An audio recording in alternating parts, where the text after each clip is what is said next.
So we are here at Right Choice Happenings Realty with David Tasca, joining me here today from Syracuse University. Thank you for joining me today. Quick with David, we've been talking online on LinkedIn for maybe a year or two. Yeah. And right from the first time I found you, I like I just told you upstairs after before giving you a tour of our small real estate brokerage here, that I found it interesting that you work in content creation from a different perspective than I do. I think the smallest of the small that you can absolutely imagine, being a one actor with a couple people that help me. And then you've worked for some big media companies and different things. I believe when I first found you, you were working for TSN or ESPN, sorry. Yes. Right? ESPN. Yeah. And maybe if you want to tell us a little bit of your history, what you do. Sure. Yeah. So I would say three big things kind of happened to me in the career. The one thing that I would say for anybody listening, if they've got kids who are in college or anything, take as many internships as possible. For all the professors listening, they're not going to want to hear this. But when you're in the media field, grades don't mean anything. Okay? Right. So really you need experience. And it's funny because every student's like, how do I get experience when I'm in college? Well, you take internships and those internships lead to things. And hopefully you do a good job at wherever you are and it leads to a job. So two things happened to me in college with internships that led to future positions, which got me to where I am today. So the first one was I worked at Adelphia Cable, which turned into a sports network. The owner of Adelphia Cable decided to do a regional sports network named Empire Sports Network. So that was my first big break. Interesting. And then the one thing also in college, I was the first intern at then the newest AAA ballpark in the country. Now it's the oldest AAA ballpark in the country. And back then it was Pilot Field. So that was 1988. And I have done Bison's games every single year since 1988. And when you say do Bison's games, so let's talk about that. So back then when we were doing Bison's games, it wasn't a whole lot bigger than this. We had two cameras. Okay. So if you were directing with two cameras, it's pretty easy because you're either taking one or taking the other. All the work was actually on the camera people because the camera people really had to do multiple tasks to make it look like a baseball game, considering you only had two cameras. And it was great back then because I worked with some fabulous people. I worked with Pete Weber, who's now the voice of the Nashville Predators on radio. Cool. Terry Collins was the manager in Buffalo. Now he is on SNY as a baseball analyst. Of course, most of you know him as the manager of the 2015 World Series New York Mets. Oh, wow. So, yes. So I have worked with a bunch of people through that Buffalo Bisons. And now it's great because they are with the Toronto Blue Jays. And they've been with the Toronto Blue Jays for the last 7 years. And because of that, I was able to work all of the Toronto Blue Jays home games that were in Buffalo during the 2020 and 2021 seasons. That's sweet. So I worked as an assistant director, and I was having these headsets on, same that I have today, except I was talking to everyone in Toronto who was working out of the control room at Rogers Center in Toronto for Rogers. And I got to work with all of the directors there, Troy Clare, who's an incredible human being, great director. And basically I would help him during the game. I would help him switch cameras on a router that he needed at certain times, and then make sure that we were getting in and out of commercial breaks the way that we should, and make sure they knew what time we were getting back from commercial breaks. But it was great to work with the Blue Jays. Really, really enjoyed it. And if I wouldn't have had that experience in '88 and stayed with it with the Bisons, I probably wouldn't have gotten that position. So we talked about Empire. So Empire Sports Network was a regional sports network. Worked there from 91 to 2005. But in 2003, they started doing games for ESPN Plus. Okay. So let me explain that a little bit, because ESPN Plus now is completely different, and TSN Plus now is completely different from what it was back then. Interesting. So back then, it would be local stations around the Midwest of the United States that would be in the same conference as what Buffalo was in. Mm-hmm. So let's say Cleveland, Akron, Toledo, Detroit even, because Eastern Michigan is in Ypsilanti. Right. So their local stations would want the games when they were playing Buffalo. And originally we had them scheduled on Empire. So ESPN would call us and say, we want to bring this game to an ESPN Plus level. We're going to syndicate it throughout the whole Midwest. So everybody's going to see the game throughout the Midwest, but we need you to change your graphics, change your look. It's not going to be an Empire Sports Network game anymore. It's going to be an ESPN game. Okay. So because I did those games for ESPN, I had contacts with ESPN. Mm-hmm. So when Empire Sports Network folded in March of 2005, I was able to use those contacts. And actually, I did games starting in the fall of 2004 for ESPN. Really? So that was the second move. That was the second big move. Empire was the first. That was the second. And I basically worked on a freelance basis for ESPN, kind of full-time freelance, right, for the next 13 years. Really? And then eventually they brought me on full-time. Interesting. And then I was with ESPN all the way through 2021, January, and that's when I was let go from ESPN.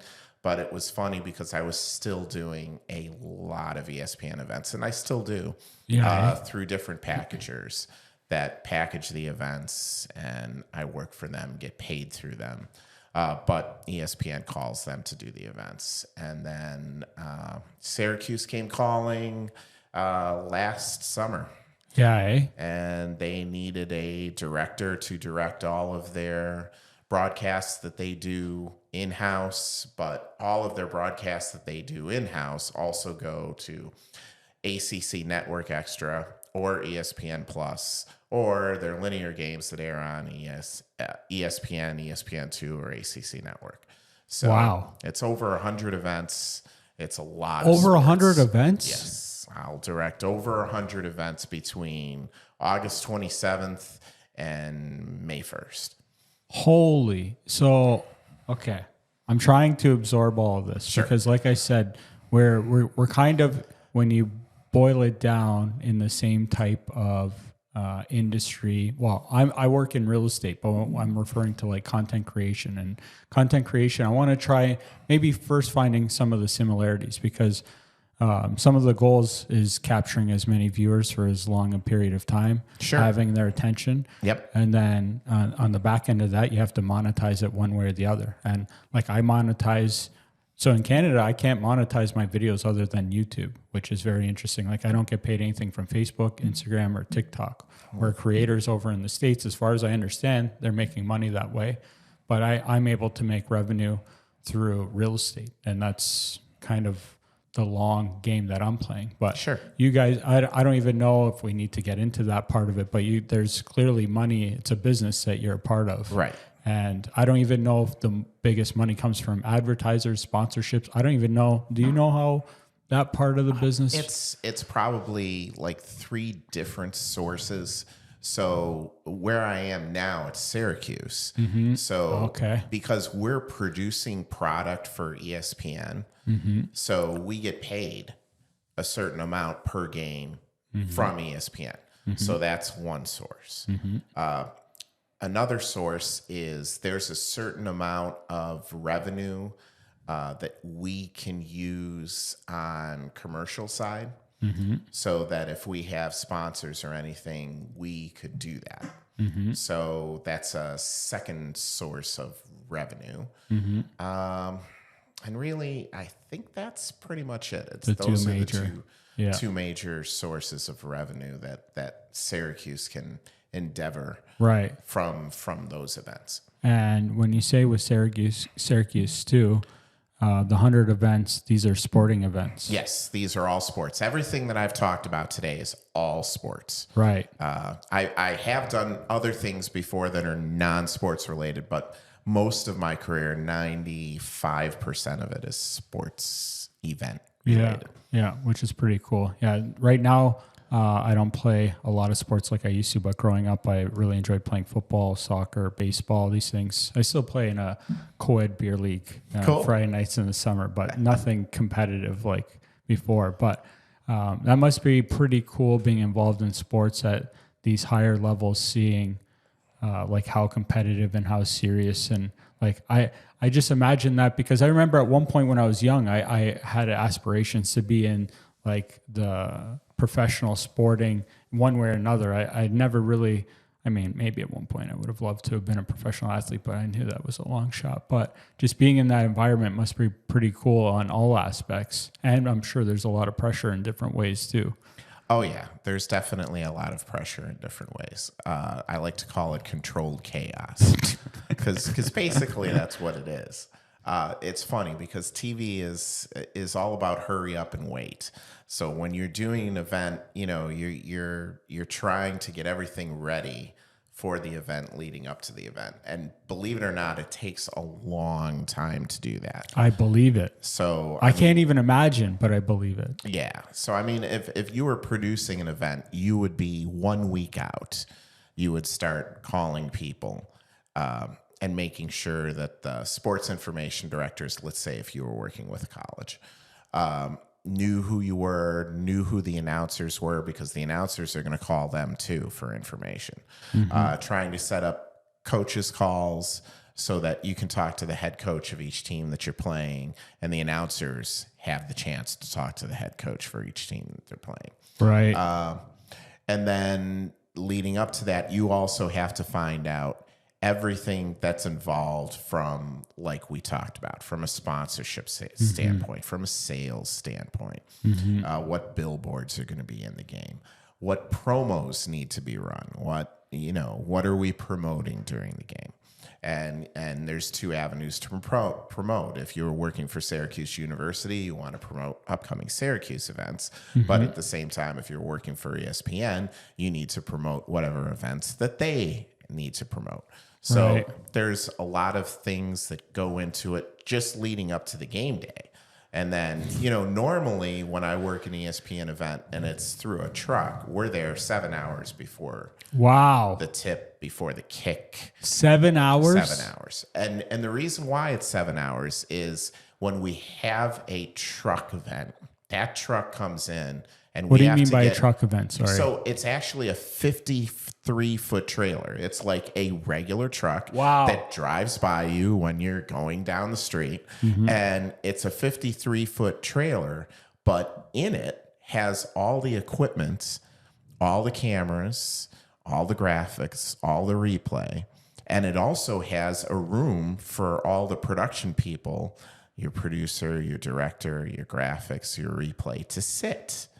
So most of those are like expandos. So it looks like a 53-foot truck when it's driving, but when you get there, it expands outward. Like an accordion? Yes. How? It's amazing. So, I mean, believe it or not, it's hand cranked. Everyone I've ever seen, they get these cranks out, and either the driver or the engineers are opening it up via cranks, and it's nice and slow, but it goes and it gets there.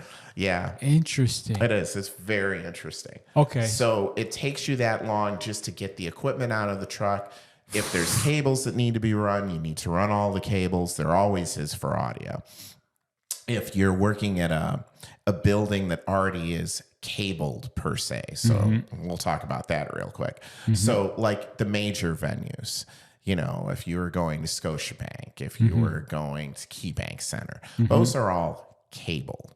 So basically you're just bringing cameras up and you're hooking them up to the cables that are already there. Gotcha. But still for audio, you always need to bring what we're wearing right now. You need to bring the headsets out for the announcers. You need to hook them up. You need to do exactly what we're doing right now. You need to put it into a mixer. You need to make sure that everybody who's listening can hear the announcers. Right. So that takes time. Now, at the same time that that's going on, people are building graphics for that show. So all the graphics that you see on the show are, for the most part, kind of pre-built. So they go down each person in the lineup. They see how many goals they have if it's hockey, how many assists. So if they score a goal, they can just hit one button, it updates, and the director can put it in, and you know that Matthews has scored his 34th goal of the season, and now he has 58 points. Right. Okay? Yeah. But all that stuff needs to be pre-built beforehand. Okay? So that takes time to do. So it's basically a 7-hour day. You work the first 3 hours building everything. Then you do about a half an hour fax. And fax, what I mean is you check everything. So you're checking to make sure that the headsets work. Not only for the announcers, but for the producer to hear the announcers, and the announcers to hear the producer or the director. And you're also checking headsets for the camera people, so the camera people can hear the director, because that's pretty important. Yeah, I'd say. And then after the fax, usually there's an hour break where everybody eats. And then after the hour break, you're doing what's called pre-production. So let's say in the open, they want to do this tease that has this fabulous, nice shot of downtown Toronto with all the holiday lights and everything in it. Well, when they put that together, that will come from one of the EVS machines. But at the same time, it doesn't have music on it. So audio needs to have some music to go with that. Graphics needs to put a nice little graphic that says, "Welcome to Toronto Maple Leafs hockey. Happy holidays." Yeah. You know, Yeah. That's all things that you do in pre-production. So that's things that the producer tells everybody, this is what we need to do in pre-production. And that could just be for your 10-second tease that the first people see at the top of the show. But that isn't the rest of the show. So, you know, there's things that they'll pre-pro for intermissions. Those things that they'll pre-pro coming back from a break. There's all those things are usually determined by the producer. The producer is the one that usually decides, okay, we're going to do this here, we're going to do that there. So let's get in real quickly. You're going to like this one. Yeah. Producer, director. What's the difference I'm not between sure. a producer and a director? I'm not sure. Okay. Let's pretend we're on a cruise. Okay. So on a cruise ship, the producer is the captain. Okay. And the captain on a cruise ship needs to chart everything. Okay. He needs to plot the course. He needs to decide what port you're going to stop at. He needs to make sure that everything's all right to get into port, to get out of port, and to get back. He plots everything. He's in charge of the ship. The director is the one that actually has their hands on the steering wheel. Okay. The director's job is to make sure that if the producer, for some reason, plots a course into some icebergs, they don't hit the icebergs, okay? He needs to make sure that the ship is steered in a way that not only it follows what the director or what the producer says, but follows it safely on the right course and make sure that those mistakes don't happen. Interesting. That's more clarity for me. I don't know exactly what that looks like in a working environment, but it makes sense. And it's funny because the producer and director sit directly next to each other. So if it doesn't matter if you're in a control room, if you're in a truck, it's the producer, the director, and then I didn't mention the technical director. So most trucks have this big, huge switcher, and all the switcher has on it are all the buttons that correspond to everything that is needed in that game. It Like has, this, but on steroids. yes, yes. Yeah, like some switchers, honestly, are almost as big as your table. That's wild. Yes. So it would have every camera input. It would have every graphic input. It would have every replay input. It would also have a couple audio sources on it so that if they need to run billboards, they can run billboards. And it has multiple effects that the director can choose from. Mm-hmm. So the director will call the show. He'll say what to do, but it's actually the technical director's job to physically push the buttons to make it work. Right. So the technical director probably is the person that talks the least in the truck, but that technical director is as important or more important than everybody because he's the one that's physically pushing. He's executing buttons. it. He's executing. Yeah. Yep. Interesting. Yes. Now, with the producer director, they're sitting next to each other. Yep. Working together. Hopefully they get along because that'll make it Yes. Hopefully they do. Hopefully. Would they be the same level in a tier of hierarchy? Are they both, or really the producer's a little bit higher? Because realize the producer has more work, I would say, than the director, because the producer is the one that's calling a week out. The producer's setting the chart, setting the course, and making sure everything gets done that needs to get done. The director has to execute that plan, but it's the producer that has more on their shoulders. I'm just taking notes of that so I can remember. Yeah, it's really the producer that's in charge. So like I said, the producer is the captain of the cruise ship. Yeah. Nobody's more higher than the captain is. Right. Okay. That, the director's just underneath him. Yeah. And that they are probably the two most important people hierarchy wise. Yeah.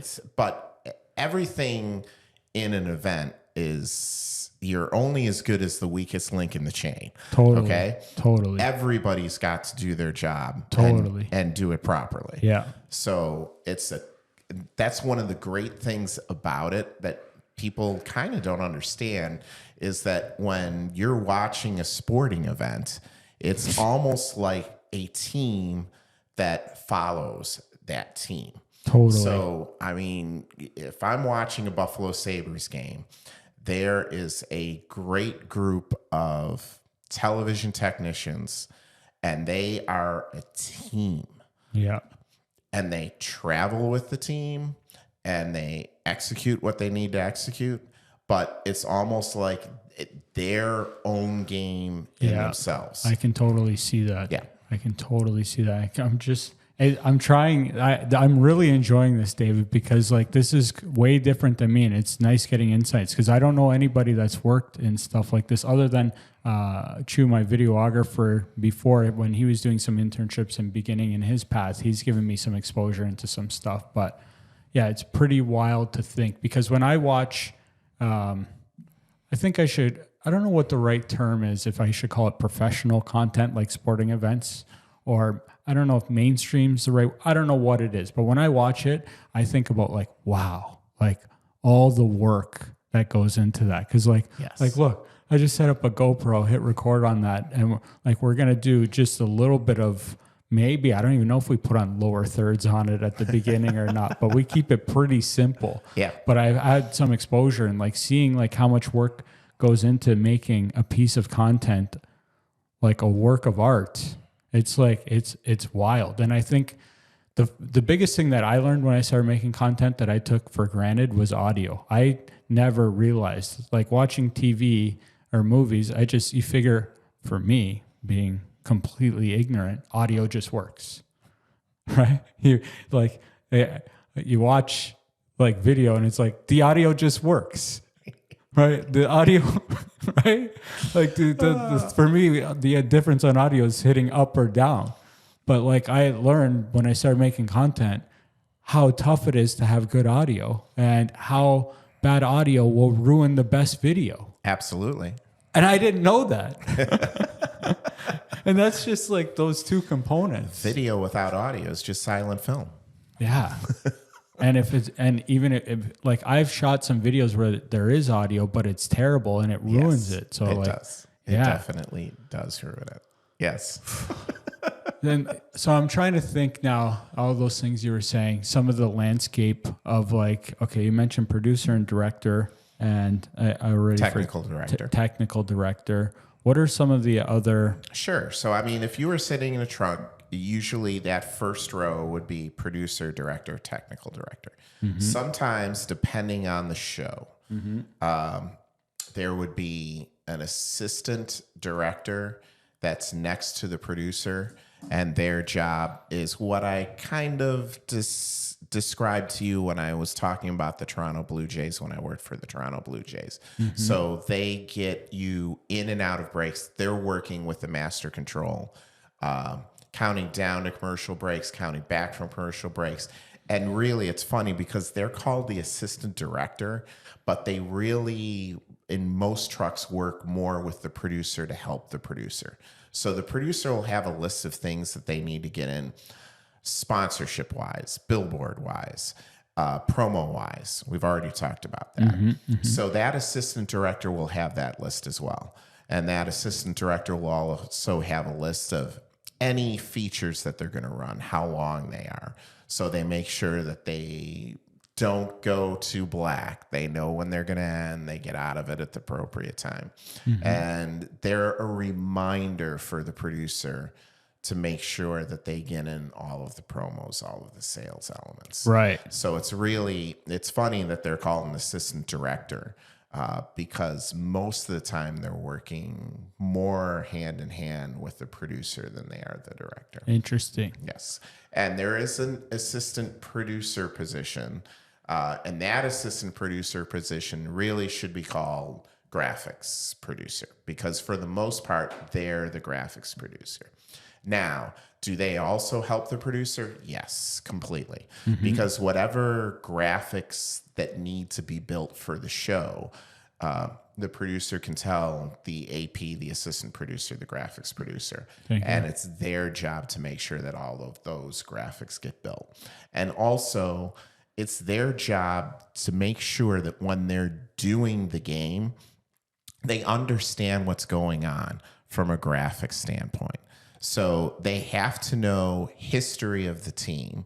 They have to know history when it's happening. But it's so important. Like, I'll give you a great example. Yeah. So we did a game the other day where one of the Syracuse women's basketball players moved into 25th place all time in the history of the NCAA in scoring. Wow. And that was a big thing. And we were ready to go with it. And as soon as she passed that mark, we hit it. However, we made a mistake. Oh, no. And this is something that falls on 5 different people that we should have known and we didn't know. What we didn't know is that if she scored 15 more points that night, she would have not only moved into 25th place, she would have moved all the way up to 21st place. Wow. Yes. And we got the 25th place on the show, but we did not get up to the 21st place. Because she did hit those. Because she did hit those. She hit those marks. And we did not didn't find out until the next day when there was a tweet from the sports information person saying that she's now 21. And I'm like, I looked at the producer looked at me. I was like, did you know that? No. Did I know that? No. And we're looking at the graphics producer and, we're both giving them the eye like, did you know that? No. And really, it falls on all of us. Yeah. All of us should have known that. Yeah. But it really falls on that graphics producer. Yeah. So that's where that graphics producer did a great job in getting the 25th. We did it, worked out, executed perfectly.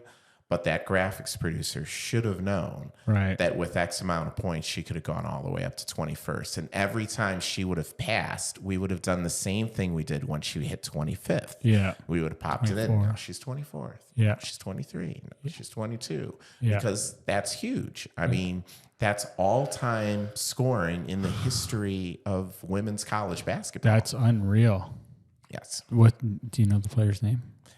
Yes, Deasia Fair. Deasia Fair. She must be a phenomenal ball player. And it's funny because if she was here with us right now, we would be taller than she is. Come on. Yes. Wait, she's a guard? She's a guard. No way. Yeah, she's a 5'5" guard from Rochester. And she can just make it rain. And she shoots. she can make it rain, but she's really tough.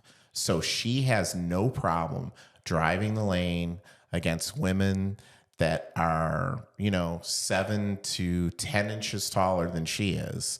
And she'll find a way to either get fouled and go to the free throw line, which she does a lot. Nice. Or she'll find a way to get her shot off and make her shot and still get fouled and go to the line for a 3-point play. That's amazing. Yes. Is the basketball season still going on right now? Oh, absolutely. Yeah. Yeah, they're smack dab. I would say it's funny because in American college basketball, there's kind of, you play a lot of opponents that are not in your conference from November through December. And then once January hits, you start playing all your conference opponents. And then at the end of first week in March, you usually have your conference championship. And whoever wins the conference championship automatically goes to the big tournament. Nice. They go to the NCAA tournament. Oh, sick. So that's kind of the way the conference season is. So all the teams right now have kind of finished up their non-conference schedule. And now coming after the break, they'll start hitting the conference schedule. Okay, sick. So, and then the season goes till March-ish. Yep. Yeah. That's around March Madness and everything. Yeah. First week in March is usually a conference tournaments. Sometimes they'll go to like March 10th. And then that next weekend, March Madness begins. I want to see her play. Where would I go, to Syracuse or to Buffalo? Or like, how far is Syracuse from here? So Syracuse is about 3 hours. From here? Okay. Yeah. And that would be, is that east? Yeah. So the best way to do it would be to go to Buffalo. Yeah. And then just take I-90, which is the New York State Thruway, to Syracuse. Gotcha. Syracuse is about 2 hours and 15 minutes from Buffalo. Gotcha. Yeah. So then, is she coming to, or is the team coming to Buffalo? Do I go out that way? No, unfortunately. So, yeah, I mean, their closest home game would be in Syracuse. So if I want to see her play, I go out there. Yeah. Okay. So I'm going to have to look up y'all's schedule. Yep. 'Cause I want that sound like, so from my perspective with basketball, I grew up playing a little bit of basketball. I only got into a little bit of travel. I used to love the sport, stopped playing when I got to high school. I much prefer college basketball to NBA myself. It's been a long time since I've gone to a college game, but I went to Niagara University one time, caught a game in that small gym. Yep. And it was electrifying. Yeah. And it was like, I find it great when the passion is there, when the players are trying to make it, versus I feel like sometimes when I'm watching NBA, I don't want to paint it all bad, but it becomes more entertainment and it takes away from how I feel from the sport. Some of the guys get lazy. And I don't want to paint a bad picture because there's tons of talent and there's tons of good things. But when I watch college basketball, I'm getting goosebumps when I'm seeing these kids pour their heart out. So like, I'd love to go see one of those and see what that's like. So I'll have to look into the schedule. Yes. I wonder, does she eat pizza? Maybe I could do a pizza review with her. I'll have to reach out to her. I'm sure she does. Yeah. I'm sure she does. I'll have to see, because that'd be pretty cool to meet her while there. But, well, that's pretty wild. So then, too, like one of the things you were saying about 7 hours prep for some events, but if you're doing 100 events, is that for every event? So that's more for the truck events when you bring in that 53-foot trailer. And that's really because you have to bring out all the equipment, you have to run all the cables, so it takes that long. For a school like Syracuse, where the engineering department at Syracuse, the engineers are fabulous.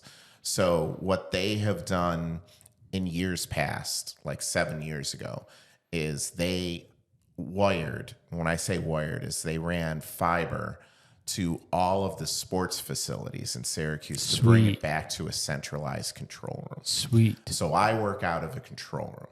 And because that's the case, if we're doing a broadcast for ESPN, let's say, we'll come in 5 hours before instead of 7 hours before. If we're doing a broadcast that's digital, like if it was here, it would be TSN Plus. There, it would be ESPN Plus or ACC Network Extra. We come in 4 hours before. And gotcha. But still, it's long days, eh? We're getting in 4 hours before, and again, a lot of that really has to do with audio and with graphics. So audio takes a little bit to set up, and it can have the most complications. And graphics needs the time to build whatever graphics that we need to build, and usually there's a lot of graphics for each show, so it takes time to build. Interesting. For one of the things that's coming to mind as a question is, how much of a delay does there tend to be between an event and it getting? That can completely vary. So usually what we will do is we will check out our delay with Master Control in Bristol, Connecticut. And I would say our delays usually run between 5 to 7 seconds. Interesting. Yes. And that's definitely to do from a technical perspective. Is any of that on purpose a little bit in case? No, we don't have anybody. Let's say if anybody swears, right. We don't have anybody, in regular television, there's a person that's literally on a button ready to go. So if they hear something, they can hit that button, and that button automatically goes back 4 seconds because, like I said, there's a 5 to 7 second delay, and it'll wipe out that piece of audio so you don't hear it. And they even do it on, the NFL. Like there'll be times where all of a sudden, did audio just drop out? Yeah, well, somebody just said something that they shouldn't. Yeah. And that's somebody in New York City that's doing that. Monitoring that one. Master Control that's monitoring that one. Right. But when you work out of a school control room, we don't have the facilities to necessarily do that. Yeah. So if it slips and the whole world hears it. Yeah. And like that happens. And like I've wondered before, like if like the team could get in trouble for letting that through, or if like you're allowed, like Yeah, I mean, if the FCC really wanted to hammer down, they could, but they usually don't. There's understand. Yeah. Right. And you're also you have to use common sense. Mm-hmm. I mean, that's where we talked about the producer talking with coaches beforehand and having that conference call beforehand. So when we do the conference calls with coaches, they don't go to air or anything. It's just the announcers talking. But if you're talking with a coach and you notice he swears a lot, well, then it's probably not too smart to try and go into the huddle and get sound from him while he's in the huddle, because he'll probably do the same thing when he's in the huddle. Okay? Right. So, I mean, there are certain coaches that you will ask before the game, hey, can we go into the huddle? Sure. And those coaches are probably the type that wouldn't swear anyways. But you have to be kind of logical with it if you're going to do it, because it can happen. Totally. And yeah, when you say that too, I find that interesting because when you are live in a game and the team is huddling and talking strategy. Right. I am usually not. See, everything has changed since COVID. Okay. When I worked at Empire Sports Network, I had really good relationships with all. Back then, it still is the Big Four in Buffalo. So Tim Cohane was the coach at University of Buffalo. Jack Armstrong, who was the color announcer for the Raptors, was the head coach at Niagara University. No way. So I know Jack very well. John Beeline, who who ended up being great college coach at West Virginia and Michigan. Well, before that, he was the head coach at Canisius College. And Jim Barron, who played at St. Bonaventure, won an NIT title at St. Bonaventure, was the head coach for St. Bonaventure. I had great relationships with all 4 coaches. And I told them, can I get cameras into the huddle? Well, if I put a camera into the huddle for Barron, Cohane, or Beeline, I would be fine. If I put a camera into the huddle for Jack was so into it that 75% of the time I would be fine. But let's say the 1 or 2 F-bombs that hit the air in Empire history, he's probably got both. And it was just that, he's just so into it. I can see that. You talked about the passion. Yeah, I can see that. You think the players are passionate. They get their passion from themselves, but they also get them from their coaches. Totally. And just you're giving me goosebumps just passionate thinking about it. Yeah. So yes, without a doubt. Oh yeah, but when you get into the huddle there, does the team ever worry that they're going to be talking strategy and now the other team's going to hear it, or doesn't get really? You know what? When we were doing it at Empire, let's say between the years of 91 through 2004, it was not. Nobody thought that way, right? But now in the digital age, where everybody's got iPads on the sideline, they do more. So I can't tell you the last time I had a camera in a huddle. Interesting. And realize a lot of that had to do with COVID. So once COVID hit, you weren't even, our cameras had to be back further than they normally would for handheld cameras underneath a basketball hoop. Usually we're like, I would say 5 feet away from the court. Mm-hmm. When COVID hit, we had to be like 10 feet away from the court. Right. And we were not allowed to go anywhere near a huddle. Yeah. So because that happened, the rules kind of changed. Mm-hmm. So I do know that, because I've worked a couple of them, with Fox Sports, they've got deals with their conferences that once a half, let's say in the first half, you can go into the home coach's huddle just once, okay? And once a half in the second half, you can go into the visiting coach's huddle just once. They know that it's coming. It's a conference deal. They've been told beforehand. Gotcha. So everything should go fine with it, and they're aware. But to tell you the truth, that is the first time that I've had cameras in the huddles in almost 3 years. Wow. We usually keep them away from the huddles. The coaches don't want them in there anymore. And because of COVID, they've got another thing to lean on. Yeah. Interesting. What are the different sports that you cover at Syracuse? Wow, there's a lot of them. Yeah, I hope I remember. Well, okay, so okay, so don't feel let's bad if you miss any. Yeah, no, I won't. So, field hockey.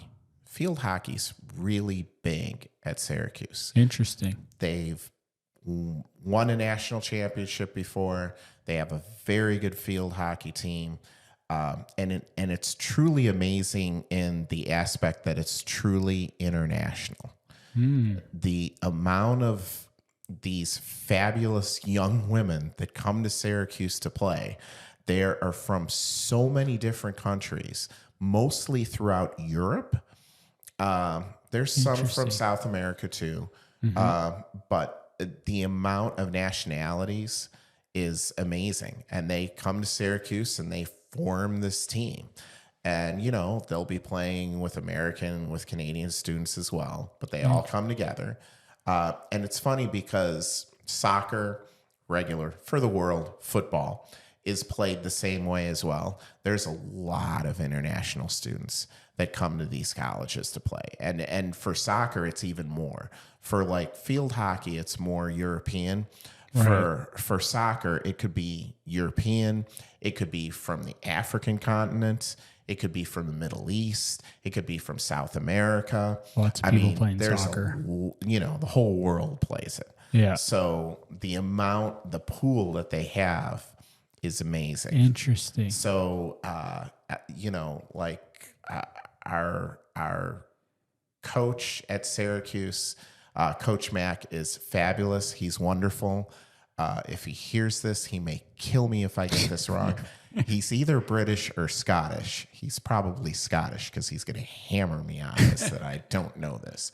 But they're pretty close geographically, but I guess they're a big difference. He's a wonderful coach. Nice. And he has to take all his talent from around the world, bring it together, and form it as a team. And not this year, but the previous year, they won the national championship. Oh, that's awesome. Yes. So this year they were defending the national championship, and they got as far as the NCAA quarterfinals before their loss. But they, again, had a really good team. And it's funny because those were two sports that I have done probably the least in my career, but I thoroughly enjoy doing those sports so much for what you just talked about. The passion that those players have. And they allowed us to do a couple of really neat things. We were able to mic a couple of the players before the game. No way. Yes, we did that a couple of times. And there's this one women's soccer player who is amazing. She has a sixth sense when the camera is on her, and she'll usually do something goofy and have some fun with it, which is great. Nice. We love that. Yeah. And she's just got a great personality, which is great. And same thing. We've couple of players from all of the sports. We've kind of done that, which is great. I love that our producer is able to get that kind of access. So volleyball is another sport. Volleyball is one that I've done before. I've done a couple of national championships for volleyball before, but it was great to get into it and really get to do a lot more volleyball. And then, of course, football. We did the first three games of the season. Most of the time, ESPN will send trucks and they'll do the shows. But we got to do the first three games this year, so that was pretty good. And then after that, ESPN kind of took over. Was it because it was going well, the team was winning, or it was? They were winning. They were off to a 4-0. Yeah, I think it was a 4-0 start. So then from there, they kind of elevated their games. I have never been to a college football game before. Oh, really? Never. And I played 5 years in high school, loved it. But when I went to university, I went to Brock locally. They didn't have a team. I was like, my top pick for schools was Guelph, which they had a team. But I don't know if I would have played or not when I went on. I'm not sure. I wasn't the greatest. I was one of the captains in my last year, and we won the championship. But I mean, small division and everything. But I've always wanted to go to a college football game and see what that's like. But it's just hasn't happened yet. Yeah, if you're going to do that, I mean, the atmosphere beforehand, I mean, you really want to get the sense of place. I'm not going to get fired for doing this, but I would suggest to go somewhere a little bit more south, because what they do for tailgating is just amazing. I mean, granted, I live in Buffalo, so we know how to do tailgating, but that's for professional. This is for college.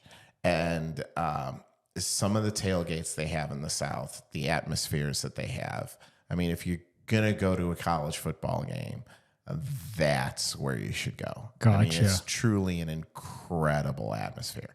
Now, having said that, we have a new coach at Syracuse, and he came from the defending national champion Georgia Bulldogs, and he has the attitude, he has the mindset, and he wants to take Syracuse back to the glory days. Nice. So when that happens, and that dome's full of people for football, that will be a very good place to be. I like that. It's going to take him a little bit to get there. But it's the right person. What's the capacity at the stadium there in Syracuse? I think it's 55. Okay, that's a solid stadium. Yeah. I think it's 55. Yep. Interesting. So those are the major sports covered? Yeah, so that's actually, I just gave you the fall sports. Okay. I haven't hit the winter sports or the spring sports yet. Oh, yeah. Okay, so now that we're into winter, men's and women's basketball. Yeah. I mean, and I would say if you think basketball and you think of sport at Syracuse, that's probably what they're known for. They're probably known for basketball. I mean, Jim Boeheim had been the head coach since 1976. Really? So it was amazing that you had a head coach go from 1976 to 2023, but he did. Holy. Yes. I don't even know. How many years is that? That's 6. It's like 50. 47? Yeah. Wow. Yes. Good for him. Yes. Amazing. Yeah. So this is the first year without Coach Boeheim, but one of his guys that he coached is now the head coach, which is great. Mm-hmm. And all of that coach's assistants were all people that had played under Boeheim. So they're doing things a little bit differently, which is fine. Every coach should coach the way they coach. But it's still cool to see. And the women's basketball team we talked about. So also there's women's ice hockey. Nice. So I get to do a little hockey, which is great because I miss it. And it's not a sport I get to do often. So have fun with that. Nice. And then come the spring, we will get to do softball. We'll get to do a little tennis. We'll actually do a rowing event, which I'm really looking forward to because I've never done rowing before. So that'll be fun. Yeah, interesting. Yep. I hope I'm not forgetting one, but I don't think I am. That's the major ones. That's very interesting. Yeah, that's pretty cool. Like before, were you into sports before? I have always been into sports. So this is a good fit then. Yeah. Nice. I've always been into sports. And then like being into sports, I couldn't tell you much about field hockey, and to be right. I'm sure you had to learn a bunch or learning a bunch. Yes. Because like you're talking about being able to recognize what's going on by a player cracking these points and everything. But if you don't even know the full landscape of how the sport works, that would make it challenging. But yeah, and it really helped that my producer had done the last 3 national championships. So she's the top of the top as far as producing field hockey goes. So that really helped me because, she can tell me, you should be doing this, a little bit more of this, a little bit less of that. Right. So that helps. That's sweet. We kind of touched on before some of the bloopers, or I don't know bloopers, but things that have gone wrong. Because I've had stuff go wrong, and I'm not doing live. You're doing live. Yes. Yeah. When you're going live. So this isn't something that actually happened live, but we talked about audio, right? Yeah. We talked about how important audio is. Well, back in the day when I worked at Empire, when we would go out for a shoot, and let's say we were doing a feature story, okay? So we went to do a feature story on just Little League football, just these fabulous kids who play Little League football, and one of the coaches worked at the Bisons. So my boss knew him, I knew him, and when you're preparing for a shoot, you have to make sure, obviously, you've got the camera. But we talked about audio, right? You've got to make sure you either have a headset or stick mic, lav, whatever way you're going to mic this person. Well, I remembered the stick mic, but I didn't remember the cable for the stick mic. So imagine a camera with the stick mic sticking out of it. And I am literally as close as I am to you with the camera because the mic only goes to here. And the poor person I'm interviewing has to kind of like yell a little bit louder as I'm interviewing them because it's only going to record so much. Yeah. And needless to say, my boss was not too happy with me on that one. No doubt. That's not too bad. Well, at least I remembered it. There was once we went to University of Buffalo and we were doing a feature and we completely forgot tape to record with. Oh, no. Yeah, so had to run back and grab tape and then do the shoot. Yes. Still pulled it off. Yeah, we still pulled it off. We got there. See, that's where the old adage, if you're not 15 minutes early, you're 5 minutes late. Yeah. That's where that helps. Yeah. So when you get there and realize, oh, shoot, now we got to go back.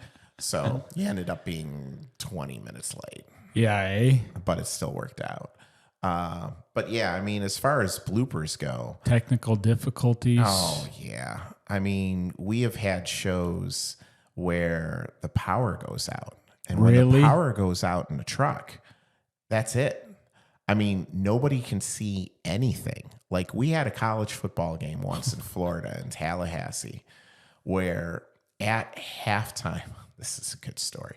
So at halftime, we were at Florida A&M, and they have a fabulous band. When it's halftime, you want to cover the band because the band is absolutely fabulous. But at the end of their performance, they had this fireworks display. And what we didn't know is that the person running the fireworks display had hooked up all of their power that they needed into pretty much the same area that we had our power for the truck. So when this person started blowing off the fireworks, we lost power to the truck. No way. And not only did we lose power to the truck, he kind of lost power for his display. So his display just went randomly. And he was on this scaffolding that's about 15 feet high. And he literally had to jump off the scaffolding for his life because he didn't know what firework was going off. Holy moly. Yes. So we were out of power. Everybody that was watching us at halftime after the band performance, nobody saw us. We did not get power until there was 3 minutes left in the third quarter. So was it still getting put out? No. I mean, It was literally dead air. Yes. A picture. I mean, that truck, that 53-foot truck we talked about, picture it in the middle of a Florida sunny day being pitch black because there's no power in the truck. Nothing. There's no light. There's no anything. The only light would have been when you open the door to have the sun shine in the truck because in the truck, it was pitch black. Yeah. And the other thing about that, it was the same year as Hurricane Katrina and all the hurricanes that hit Florida that year. So it's not like we could go out and rent a generator. All the generators were gone. Gonzo. We had to wait for a school electrician to come and fix the circuits because the circuit blew. And that's what took it so long. So yeah, we were in full scramble mode because I remember we got 2 cameras up, like with 3 minutes left in the third quarter. So I'm working with 2 cameras, and then all of a sudden we get a third, right, and then a fourth, nice, and then a fifth. Nice. So now we're kind of back to normal. But you have to deal with it. Of course, the first thing you do is call your bosses and say, "Hey, this happened." And they're like, "Oh, when are you getting it back?" Well, we'll let you know when we do because we had no clue how long it would take. Right. Yeah. That's pretty wild. Yep. What about, like you talk about all these cameras, does once in a while a camera go down and is there like a backup for what, like, do you just go down to 4 or do you try to fix it really quick? I don't even know what could happen. Yeah. It depends on where you're working, who you're working with. So on those trucks, they usually do have a backup camera. And the trucks usually travel with 2 engineers. So if there is a camera that goes down, usually they can bring a backup camera and they usually get it up pretty quickly. Mm-hmm. But yeah, there definitely have been times where either it was a cable problem and it took a while. But yeah, there are plenty of times where you go down a camera and you just have to adjust. Mm-hmm. But you adjust and you keep going, and people at home probably wouldn't notice. Right. Yeah. So that is exactly where I was kind of thinking on the next thing. When you consume like sporting events or TV, like you see it through different eyes then. Yeah. I definitely do. So what are things that are catching your eye? Like, what do you watch? Do you always watch sports? Do you watch other stuff? And like how? Oh, yeah. No, I'm a sports fan. So, I mean, I'll be watching NFL, NHL, NBA, college basketball. So I mean, I'm looking at stuff, and it's funny because now we're kind of in a world where they're called Remy's.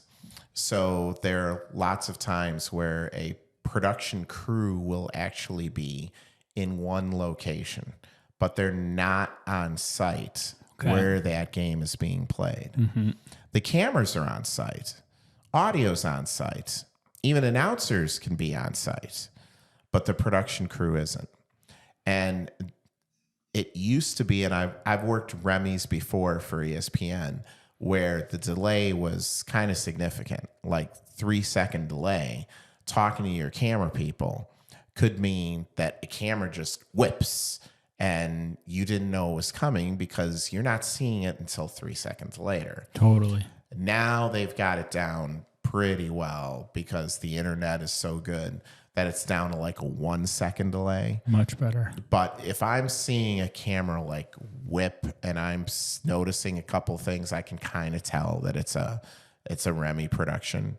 I can still tell, but that's just because I'm in the business. Most of the people that are at home wouldn't notice that the actual production crew is not there on site. Right. What else were you saying? Just like when you're watching. Oh, when I'm watching. What's catching your eyes? And I've always been a stats person. I got, when I started doing stuff with Adelphi, it was through statistics. So I would be the statistician with the announcer, and I'd be on the line, on the headphones with the graphics producer and with the person running graphics. So I am a stat person. I like stats. So, I mean, I'll notice right away if graphics are wrong or anything like that. And I'll notice great graphics right away. Like, that's a really great graphic. Yeah.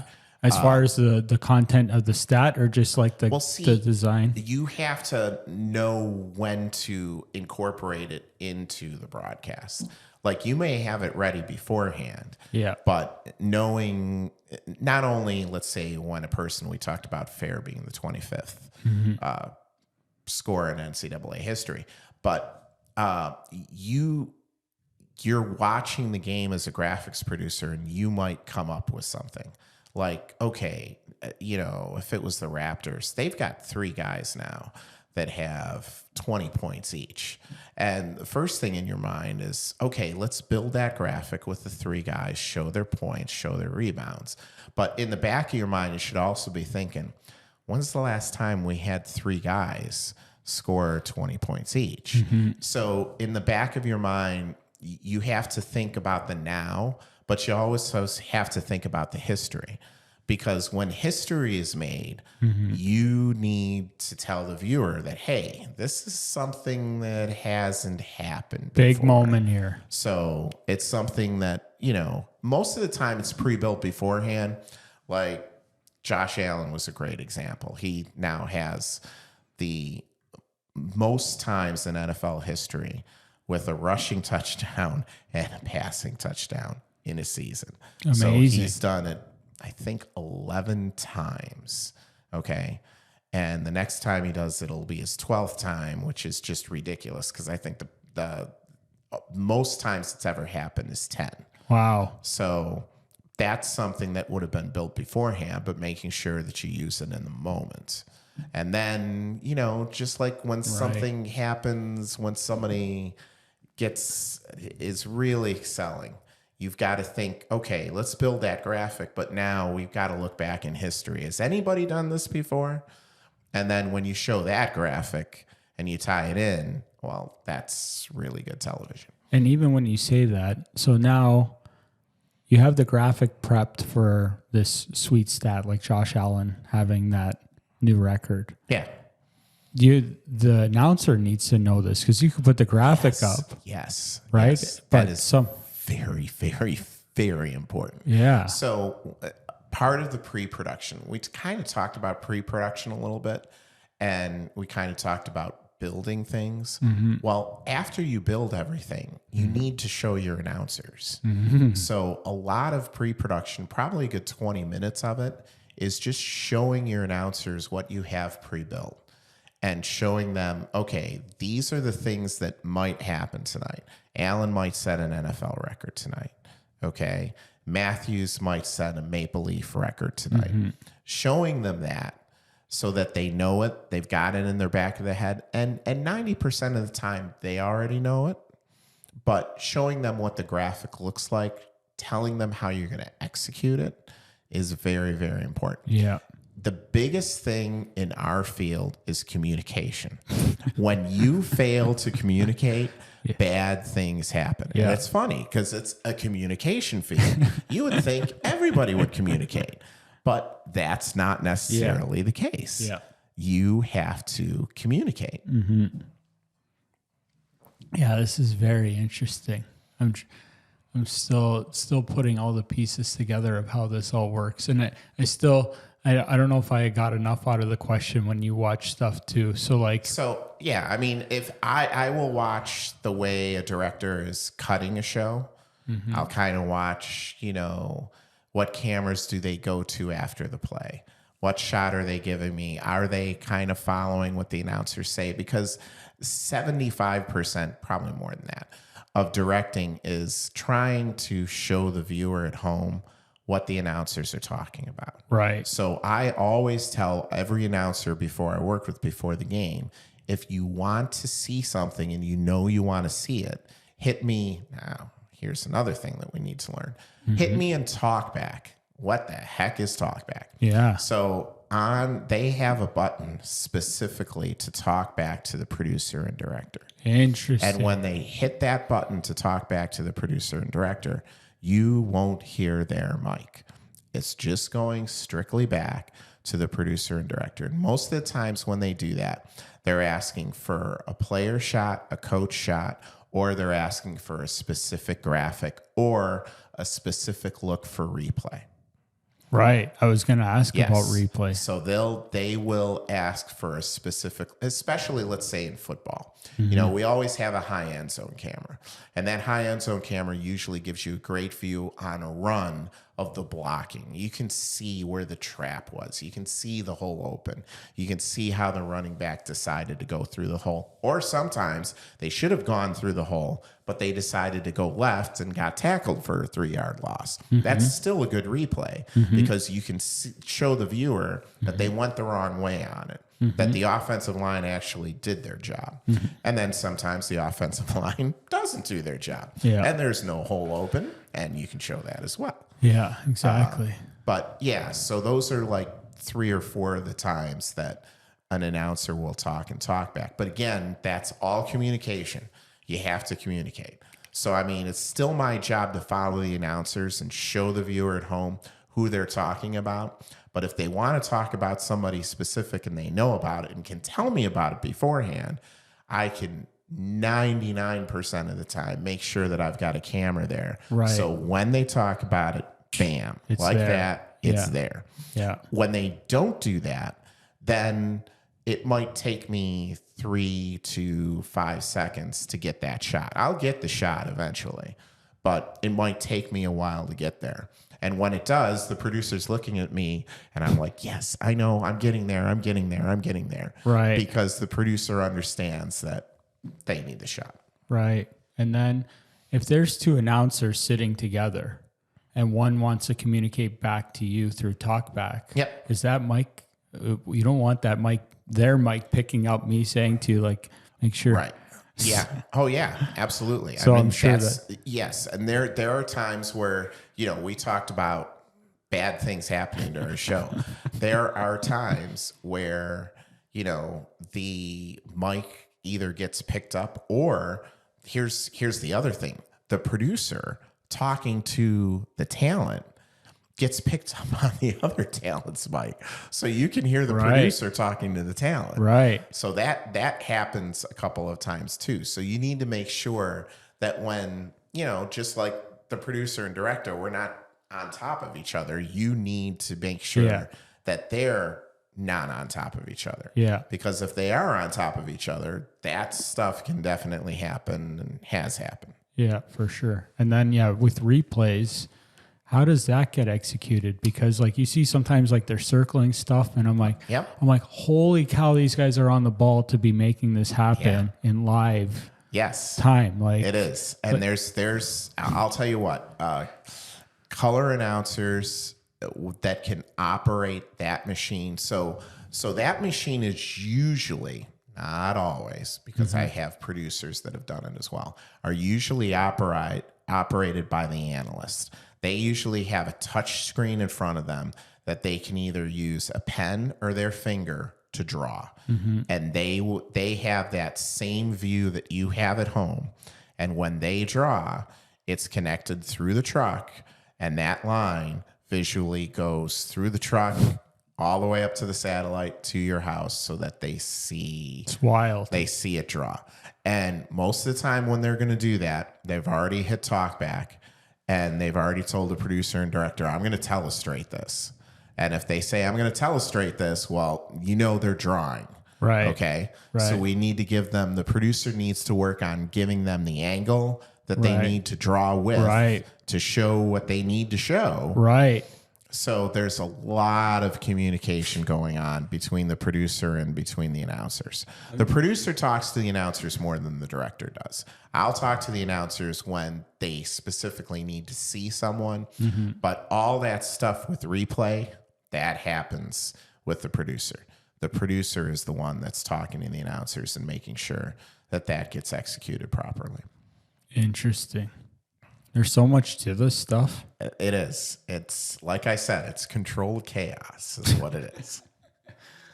I can totally see that. Now, I'm trying to think if there's any organizations. I don't know how you want to comment on this one, so it's okay. But if there's any organizations that are like really known for their production team being like top tier for different reasons. Yeah, I think everybody has one of those. But I mean, let's put it this way. If I were to watch a hockey game, I would want to watch Hockey Night in Canada. I've been watching Hockey Night in Canada since I've been 4 years old. And they have an incredible group of people that have always done it well. Now it's changed a little bit, but it's no still Don Cherry. It's still Hockey Night in Canada. Yeah. Okay. Yeah. And the thing is, yes, you can say no Don Cherry, and believe me, Don Cherry was great. Yeah, absolutely, I love great. that guy. Yeah. But the thing is, when you watch a game, Don Cherry's not your color announcer for the game. Don Cherry will tell you what happened during the intermissions, which is great. And he was great at analyzing it. And he was great at showing you, this should have been done this way. I would have done things that way. And he would be great at praising players and say, watch what this, and he was great at that. But for the most part, when you're watching the game, he wasn't the person with the play-by-play. Yeah, totally. Okay. Totally. Yeah. So to watch the way they do a production, if I were to watch a hockey production, that's the production I would want to watch because they're the best in the world at it. That's the one I know. They've been the best in the world at it for years, and they've continue to be the best in the world at Interesting. See, and I maybe take it for granted. I don't know if I take it for granted, but that's what I know. You know what? I think some Canadians do take it for granted. I think most Canadians realize it. But, I mean, if you were to go somewhere else in the world and watch their production and compare it to what you get to watch, there's a difference. Yeah, there really is a difference. I could see that. Yeah. Like if I were... an NFL production, if you take the top team at CBS and you take the top team at Fox, and you take the top team at ESPN, they're all very similar. Yeah. All three will do a great job. They might do it in a different way. They might attack it in a different way, but they usually execute it very well. And you would not believe the amount of people that work on those productions. I can't imagine. So I literally can't. So I've worked a Monday Night Football production before. Really? Yes, just as a runner. Okay, so in my career, I've done the top tier producing and directing. I've also done just bottom tier, just to say I could get on the show. Yeah. Okay, so I was a runner once for Monday Night Football. There is well over 100 people for Monday Night Football that travel every week and do this. Over 100 people. The amount of trucks they bring in, they don't bring in one truck. They bring in like 6 to 8 trucks, That's depending so on their wild. productions.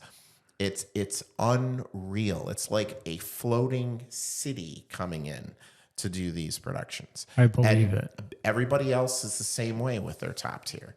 You know, their top tier productions, it's amazing the amount of coordination and the amount of talent and people that work those productions is just truly amazing. Yeah. I got to work the Winter Classic for Hockey Night in Canada. That's sweet. So I was a runner. I took the announcers back to the airport after the game, and it was amazing again to just see the coordination. So when that first, it wasn't the first Winter Classic. It was the first Winter Classic that happened in America. Right. They had obviously hockey games in Alberta, and they've done it before, but it was the first time they ever did it in America was Pittsburgh Buffalo. And I got to work for Hockey Night in Canada. That's sweet. And even though I was the runner, I will never, ever, ever forget it. It was absolutely an awesome event to work. That's awesome. And sometimes when you're, at the lowest level, it's also kind of nice because you get to see other producers and directors, and you can kind of get to see the way they work a little bit. Plus, your stress level is a whole lot less. Down here, they're calling the shots. You just have to execute. Right. Yeah. I just have to do what I need to do, concentrate on what I need to do. Less thinking, just get There's it done. less thinking. Yeah. So, yes. So that kind of, sometimes it's fun to do. Yeah, I can totally see that. I'm trying to picture it all, how wild that is. It is. It's literally the amount of equipment, the amount of trucks. It's literally like a floating mini city. I mean, what they do for the Super Bowl is ridiculous. I've never worked a Super Bowl. What they do for the Olympics, I can't even imagine. I haven't worked in Olympics, but do you hope to do either one of those at some point? I would love to work in Olympics. Yeah. I mean, there's so many different sports in the Olympics, so hopefully one day I'll get to work in Olympics. Yeah. But I mean, the Super Bowl, yeah, probably not going to get to work a Super Bowl, but still, it's still pretty amazing what they do. And then, it's the same thing, if it's an NBA championship, or it's the same thing if it's heck, we've got the college football championships coming up. That college football production will be bigger. The only thing that will surpass that college football production will be the Super Bowl. They'll have more trucks. They'll have more, because what they do for the college football production is they literally use all the ESPN channels, and they will do specific shows tailored to the home team, to the visiting team, to just analysts, former college coaches that are just going to be like, they'll show you what they see during the game. They'll give you just a stats channel where you can just see the game in an upper left-hand corner and show nothing but stats, and they'll be hitting you with stats constantly during the game. It's all information. It's truly amazing how they've grown that college football championship. That's wild. And realize that every one of those channels is its own production. So, yes. So how much pressure on those players, eh? With that many eyeballs and that much going on? Yeah, and that's, you know what? That is a good point. That is a very good point. Yeah, yeah, it is amazing. Yeah, I give them so much credit. I give everybody credit in the whole thing. It's absolutely. Yeah, high intensity. Yep. If I ever came to a Syracuse game, are you allowed a visitor to see some of this before stuff? Oh, or is yeah, that, absolutely. So if I did, is there yeah, I could bring you into the control room. little You bit? could see what the control room I wouldn't expect anything too crazy, but I would anything I'd love. This sounds all amazing. Yeah. And it's funny when you get to see it all in action and happen. You'll walk in beforehand and you'll be like, wow, this is really neat. All this equipment and great.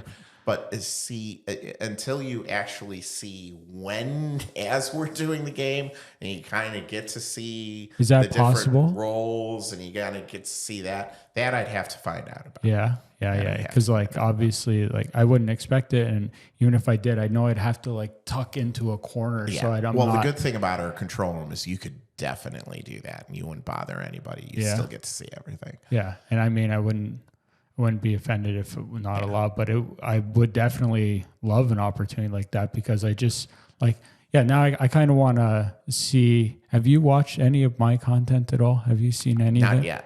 No? I'm sorry. No, that's okay. Well, that was because I was going to be a little bit interested to see what you thought of some of it, because like I'm so small, but if you haven't seen it, it's all good. I do a lot of pizza content, even though I have real estate. I have a real estate company, and we do some real estate content and do a lot of stories, but it's like, small time. It would have been interesting, but we can talk about it. I'm sure we'll talk more another time, just to see, well, one, if you had any pointers, because I'm sure, like, I don't know what I'm doing. I didn't go to school for content creation or video production or any of that stuff. Like, I don't have any of that educational foundation. I'm just learning as I go. And like, I understand quite a bit about social media and like how to execute video content through all of that, but it's such a different animal where that's completely different. Completely. I mean, so realize what we do is we create content that airs on different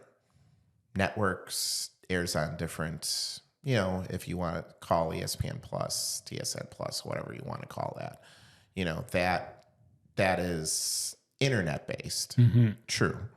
But social media is so huge these days. Every single college in America, every single professional team in America, mm-hmm. I'm not talking NBA, mm-hmm. NHL, Major League Baseball. I am talking AAA, AA, single A, D League. Mm-hmm. I'm talking AHL, mm-hmm. OHL. Mm-hmm. Okay? Every single team now has at least one social media coordinator. Mm-hmm. And at the bigger teams, they have a social media coordinator that has 2 or 3 people underneath them. Totally. That are doing social media. Totally. I mean, it's amazing. And I've met a couple of these people, mm-hmm. and they're truly amazing. They think out of the box. They do things that I just wouldn't think of. Mm-hmm. And really, you want to talk about access to players. Social media coordinators are the ones that are really talking to the players the most. As they should be, yeah. They're trying to get their stories out. Yeah. Which is really neat, because I really think nowadays you're able to find out more about these athletes than you've ever been able to find out before. And that's really kind of a neat thing. Yeah, that's one thing.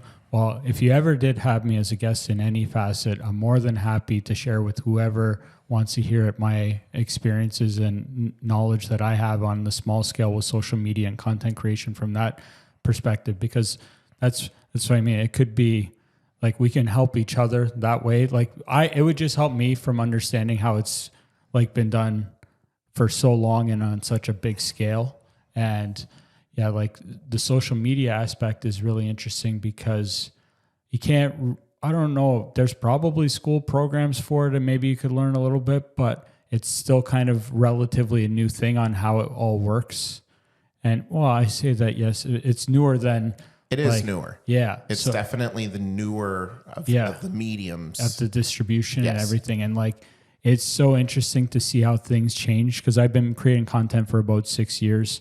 And as time goes on, I get more serious about it. And I dig into all these different things and learning the different platforms like Facebook, Instagram, TikTok, YouTube, mm-hmm. LinkedIn, how we met. And just how the different algorithms work and timing, like, because I don't do a lot of live content, almost none. Like I've done a little bit, but that's like 0.5% of the content I make. But there's so much to putting it out and what works. And I'm still just new into it, being 6 years in, Sure. where I'm still a small brand on the large scale of things, but I'm on the front line of it, and I've learned a ton. Oh, I'm sure. A ton. So like, if I was ever there, I'd be happy. Yeah. Because being so consumed into it, like I run into when what I do is a lot of it is pizza reviews. So I am often talking to small mom and pop shops, but sometimes some of the big chains. And like I talk to some of the social media coordinators and people that are running their own thing. And even some of the ones at the bigger companies, they're just not as invested as deep as I am. So I know that I can, help. I can help. So like I'm just lending that out, that if you ever did have me, it wouldn't just be this like complete fanboy over all this stuff, that I could actually, add some value to the equation there. Absolutely. Absolutely. I think we're getting pretty close. What else did I want to bring up? Is there anything you want to talk about at all or anything? I got a few little more fun stuffs, but no, I think I've hit pretty much the whole career. And, the biggest thing that I would tell anybody listening, if they've got kids and want to get into the business, is just do a lot of internships. Internships is really the way in. Because if you do the internships and you do a good job, they're going to hire you. But I will definitely tell you that this is it, and it's this way in most fields. You really have to work from the bottom up. But working from the bottom up is a good thing, because that producer really needs to know the job that every other single person in that production is doing, because it's their production. So if something goes wrong, they need to know what went wrong. They need to find out why it went wrong, because that producer always has a coordinating producer and an executive producer that they need to report to. Right. So starting at the bottom, working your way up is always a good thing. And it's funny because I'm at Syracuse University. We've talked so much about production. We haven't talked about on air. We haven't talked about, the people in front of the camera. It's funny because that's what Syracuse University is known for the most. So I'm Bob Costas, Marty Glickman. He's from there? Yeah, Mike Tirico. Interesting. Yes. Dick Clark, Syracuse. Dick Clark, that one I don't recognize. Okay, so Dick Clark he hosted American Bandstand. That was a big show in the States. He's a music person. Gotcha. And probably one of the more famous music people. So like if you were to watch ABC, probably since 1977, every New Year's Eve is called Dick Clark's Rockin' New Year's Eve. Gotcha. And he puts together a live special where Dick Clark was live in Times Square. Interviewing people, and he'd have acts perform back in LA. Major musical acts. Now Ryan Seacrest hosts. Dick Clark is no longer with us. Yeah. But the actual place where I walk into, our control room, is in the Dick Clark studios. No way. Yes. That's sweet. And what do you think about Dick Vitale? Is that his name? Yeah.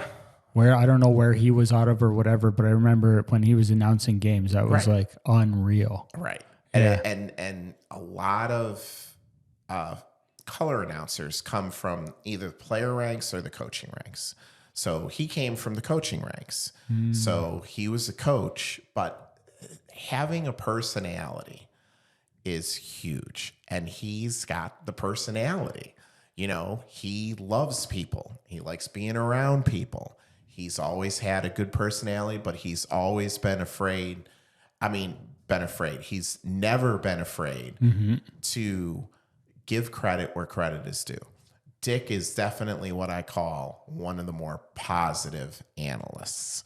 So he tends to show the more positive, the way things go. And I think people appreciate that. And yes, he's bombastic. He's loud.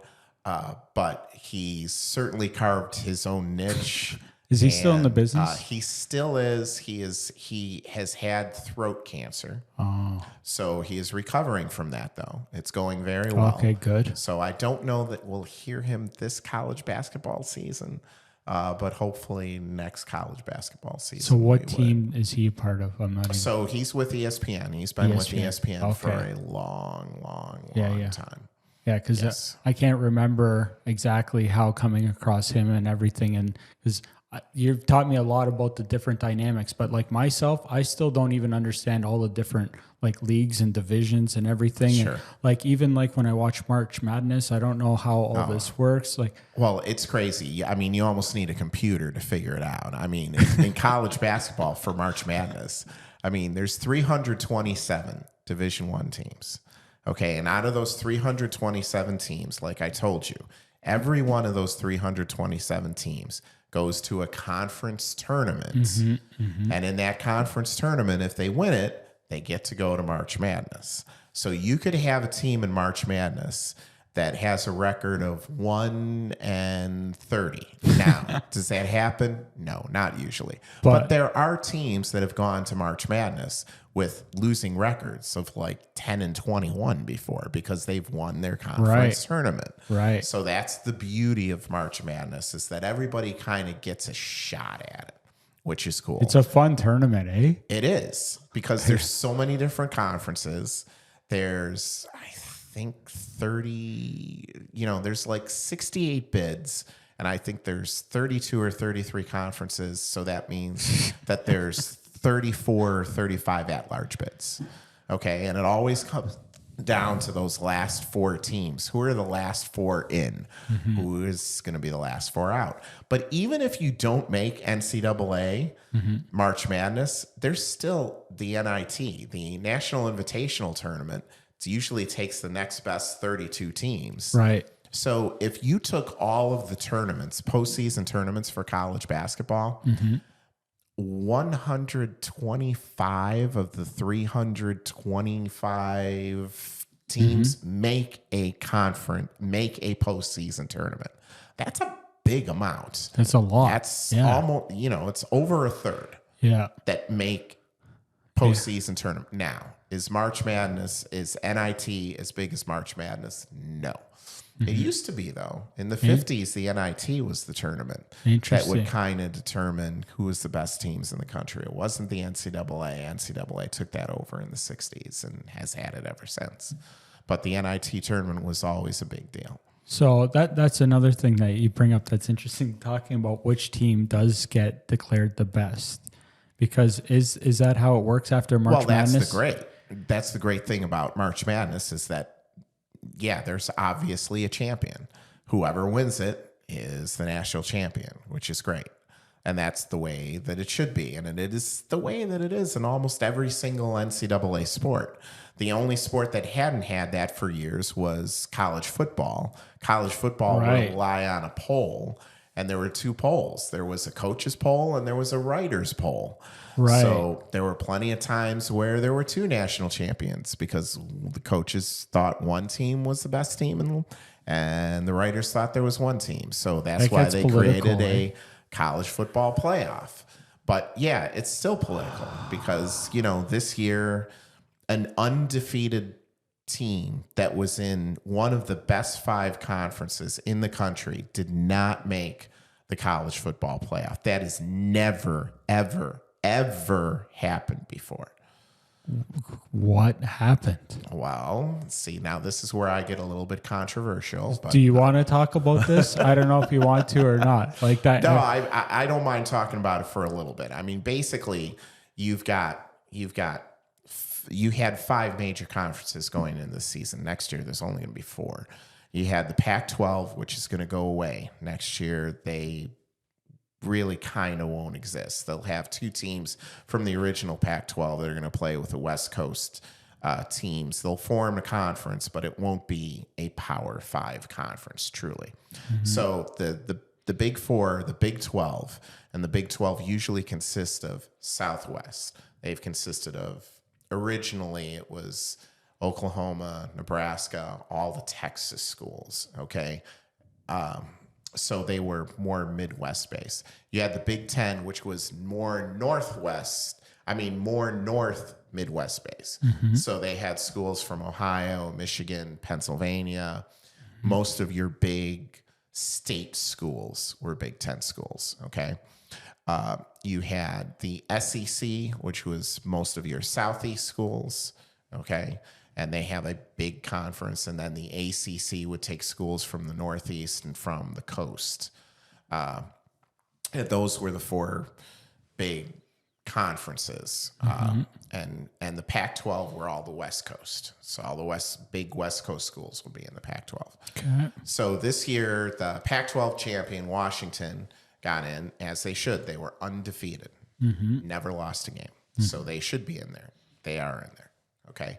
Michigan went undefeated in the Big Ten. They should be in there. They are in there. Okay. Okay. Texas was the Big 12 champion. Longhorns. They only had one loss. That was to Oklahoma. However, they had a huge win on their resume. They went to Alabama, who was the best team in the Southeast Conference, and they beat them at Alabama on the road. Alabama had not lost a home game non-conference in I don't know how long, probably 20 years. Wow. Yes. So that win really helped to propel them, along with their conference championship. They won the Big 12 conference championships. So they're in. Okay. So as I told you, Southeast Conference champion was Alabama. They had one loss to Texas at home. They beat Georgia, though. Georgia was the defending champion in the SEC championship game. Okay. Florida State, so Alabama has one loss.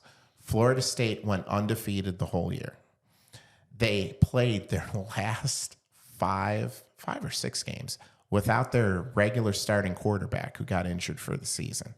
They played with a backup quarterback. The backup quarterback didn't do well one game. They went to their third string quarterback, and they still won their conference championship. They defeated a team that was ranked 10th in the country. Their defense really had a great game. Offense did enough to win. With their second or third string. With their quarterback. third. Yeah. So basically, I would love to see any other team in the country win a conference championship with their third string quarterback. So the people that are deciding, there is a group of people that decide who's going to be in the college football playoff. For the most part, they're athletic administrators. They're either athletic directors, the presidents, or they're former football people. And they're all in a room together deciding who they should be. Now, they decided that if Alabama faced Florida State, Alabama would defeat Florida State probably easily because Florida State has their third string quarterback. That's the wrong question. What they should have asked is would Alabama have won the SEC championship with a third string quarterback? That answer would have been a defiant no. Right. Alabama is in the college football playoff. Florida State, undefeated ACC champion, is not. And that is a travesty. Yeah. It is a travesty. It is injustice. Complete injustice. When did this just happen? No, they decided that the weekend after Thanksgiving. Okay, so not that long So, ago. I mean, yeah, I mean, that's been decided for a while. The hullabaloo over that is all over with. I mean, senators, United States senators have been threatening to sue the college football playoff over what they decided. Nothing will come of it. Alabama's in the playoff. They're going to play Michigan. Texas is going to play Washington. You know, everybody's going to be happy from the television standpoint because they're, you know, they're great matchups. But Florida State should have been in it. They were not in it. And it just wasn't right. It really was not right. And football people are saying, yeah, but they wouldn't have. That's not the point. The point is, would Alabama have been there and go through what Florida State went through? And the other riding point is, Florida State didn't have a loss. Alabama had a loss. Right. Florida State is undefeated. Right. If this was any year from 1929 through 1996, Florida State would have been ranked ahead of Alabama in the coaches poll, and they would have been ranked ahead of them in the writers poll. Why? Because they went undefeated. So if we didn't have a playoff and it came down to those two teams for the national championship, in any of those years, Florida State would be the national champion, not Alabama. And that's what nobody's saying. Interesting. That's an interesting one, eh? Yes. I didn't hear anything about that being. Oh, wow. Yeah, sure. I mean, it makes sense because I live in my own bubble that doesn't involve that, but that sounds like it was a pretty big thing. That's wild. Yeah, it is wild. Okay. It'll still be a great. Yeah. But I really, really, really feel bad for all of those players on that Florida State team, because what message are you sending them? Yeah. Yeah. That's not the Gators, is it? That's Florida. Florida State is the Seminoles. Seminoles? Yes. Interesting. Wow, that's wild. I mean, I got a little bit of homework to do after this because I want to see a little bit of what's shaking up online about that one, because that sounds pretty wild. Yeah, it is pretty wild, without a doubt. Okay, this was good. I still have a couple fun little questions to end. Go for it. So just some fun ones, a little off topic here. But if you were, hopefully never, but on death row, what would your last meal be? Probably filet mignon. Yeah? Yeah. Nice. What else would accompany that one? You know what? It would probably be a Caesar salad. Nice. Medium rare? No, I like it a little bit darker. I'm a medium well. Medium well, that's all right. Okay. My brother gets it well done. I think that's wild. No. Glass of wine with that? Yes. Glass of wine. Well, since it's a steak, it would probably be a red. Yeah. Either a Cab or a Merlot. Dessert? Dessert? Ooh, dessert. Well, if we're keeping on the same mode, let's go for creme brulee. Solid. That's a solid meal. Yeah. So anything else to splash around in there? Because that's a good one. No, that's pretty good. I like that one. That's a good one. I think I've had some people say steak. I don't know if they've said filet, but that's a good call. I still have not tried a Wagyu steak. I don't know. Have you tried one? Yep. I've tried you know what? I've had better fillets that weren't Wagyu. Maybe it was just the cut. No, it wasn't bad. It was good. Yeah. But I've had better fillets that weren't. Yeah. I've heard some mix. Let me see. What do you like on your pizza? Ooh. Even though you don't watch my pizza reviews yet. But. So I am not.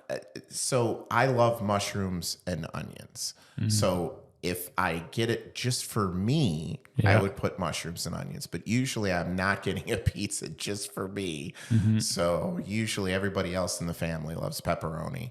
I would just go for cheese on mine if they're going for pepperoni. But yeah, I do like mushrooms. I do like onions. Mushrooms fresh or canned? I don't even know what's more popular over your side. Oh, I would probably say fresh, without a doubt. Yeah. Nice. And I am a sauce person. So I like a pizza that has sauce on it.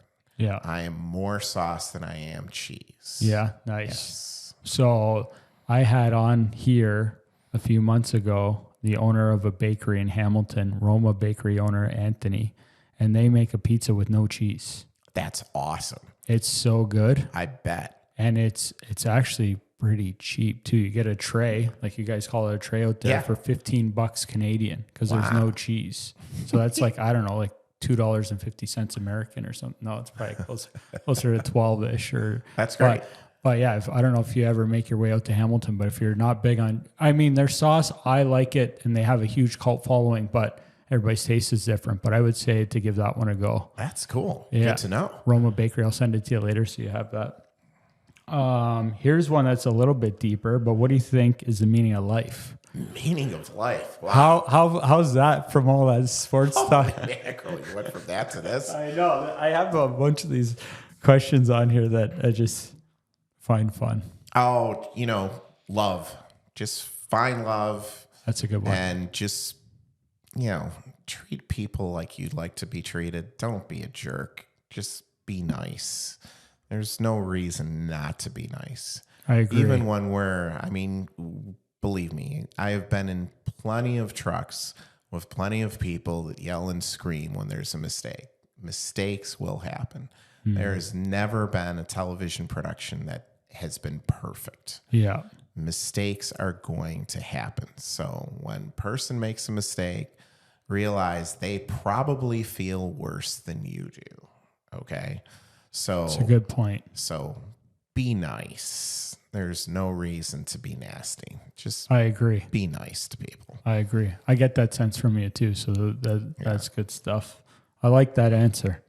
Couple more. If you could travel anywhere in the world, where would you go? Wow. I've never been to Hawaii. I've always wanted to go to Hawaii. My mom and dad honeymooned in Hawaii and still have not made it to Hawaii yet. Hopefully one day I will get there. What they have football out there? They do. Hawaii University is a major university. Yeah. Yeah. So That's interesting. Yes. Yeah. Well, I think you gave some good advice for people looking to come up into your industry, but if you could give advice to anyone, best piece of advice you can give anyone, but I think you kind of gave it even with your meaning of life there. I think that was pretty insightful, but I don't know if you have more to add to, but you kind of answered 2 for 1 there. So going into the industry? No, it's just overall. Overall? But that was... Just treat people the way you'd like to be treated. Yeah, I think that's a good one. Yeah. I do my best to practice that too. My best. It's not always easy, as we know, but who played a big role in who you are today? Mom and dad. Yeah. Probably. Yeah. And then, I had some grandmothers, aunts and uncles, everybody plays a role in your family. You try and, I've always been a person that tries to take a little bit of everybody I've ever met and just see what they're like so you can see a little bit of their personality. And, if you try and take the best part of everybody you ever meet, boy, you'd be one heck of a person. Completely agree. I've said the same words. I wish I could always do it, but I think that's a great outlook. Yeah. Completely. Okay, a couple more. 2 left. Well, 1 left. This is 1 left. What would you do if you won $1 billion? Wow. Woo-hoo-hoo. I love people. I love to travel. I would travel. So I would definitely travel. I would definitely see most places in the world. Definitely start a major foundation to help people. I'm sure every charity in the world would be calling on my door, but I'd probably give a little bit to every charity that did. Right. Family would be taken care of. Yeah. So, every member of the family, would probably have a nice house. Get to a live little in. taste. Yeah. Get a little taste. Yeah. So, yes, it would definitely be shared. It's funny because I tell my wife, if we won $1 million today, you'd probably have it spent in 3 days, which isn't necessarily true, but she'd do a good job spending it, I'm sure. Yeah, no doubt. That's hilarious. This was amazing. David, I really appreciate this.